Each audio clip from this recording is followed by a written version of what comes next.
Hi there, my name is Adam, and today I'm going to talk to you about some simple behavior modification principles that you can apply in order to change your drinking behavior.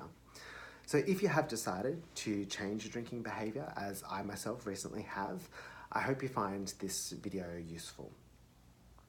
Now, to begin, you're going to want to conduct a functional assessment.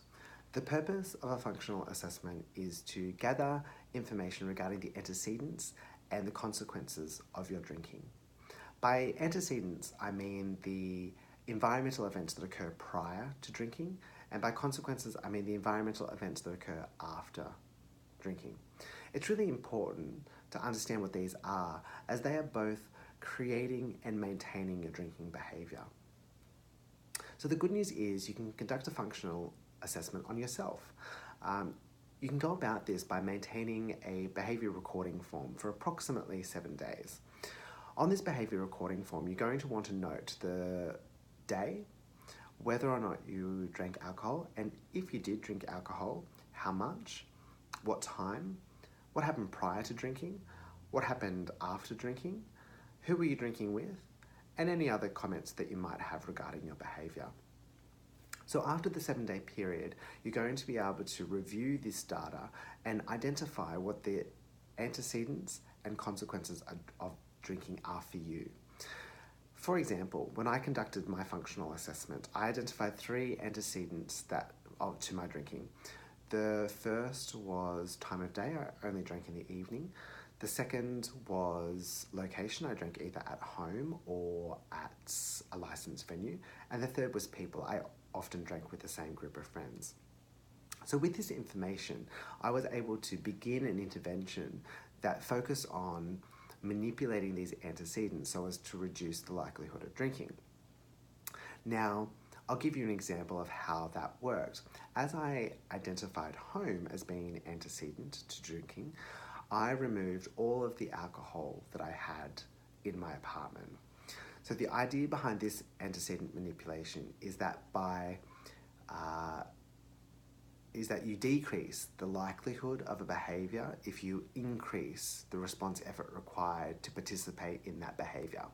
So the fact that I had removed alcohol from my apartment meant that if I wanted to drink, I would have to go to a bottle shop, purchase a bottle of wine, come back home and then drink it. So it required more effort than had a bottle of wine already been in the cupboard and ready to go.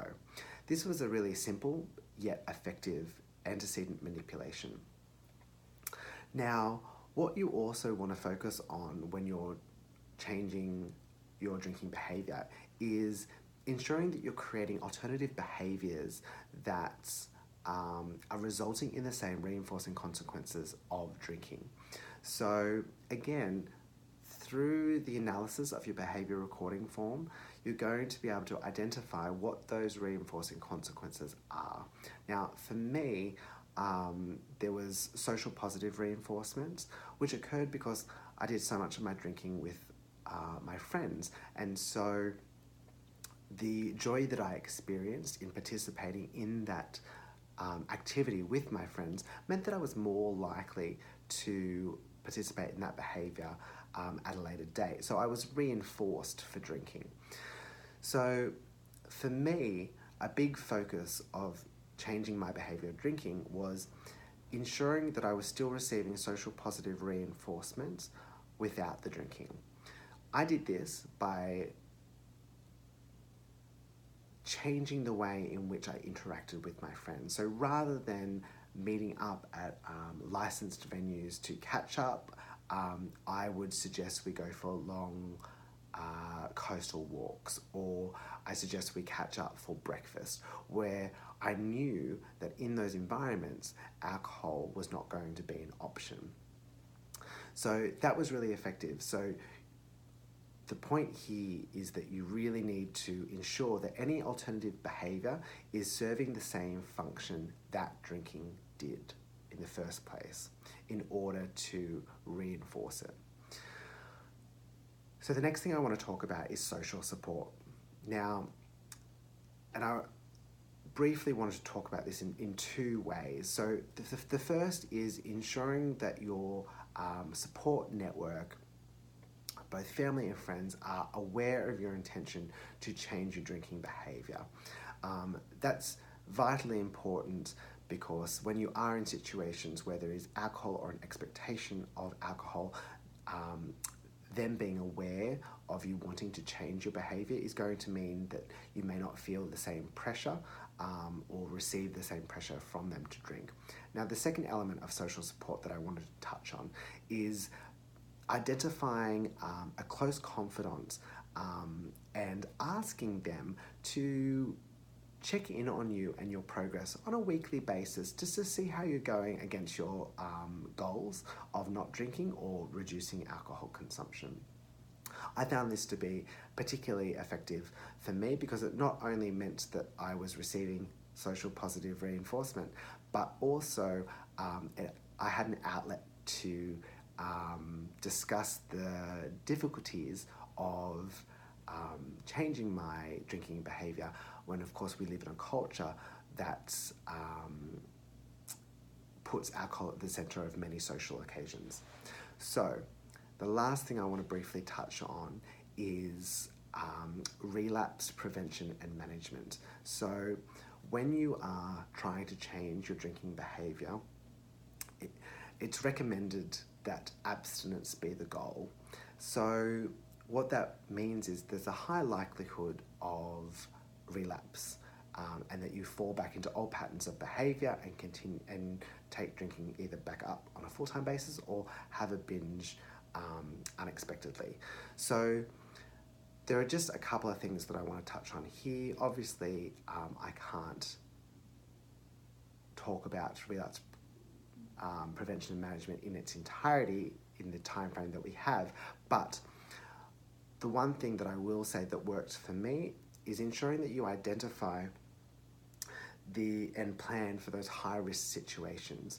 So when you know you're going to be in situations where there is alcohol available and at a party, for example, it is about ensuring that you have an exit plan or a plan of how to handle the questions that you will be asked as to why you're not drinking, and also understanding that in those moments that you may feel the desire to drink, and that is perfectly normal. So I'll give you an example.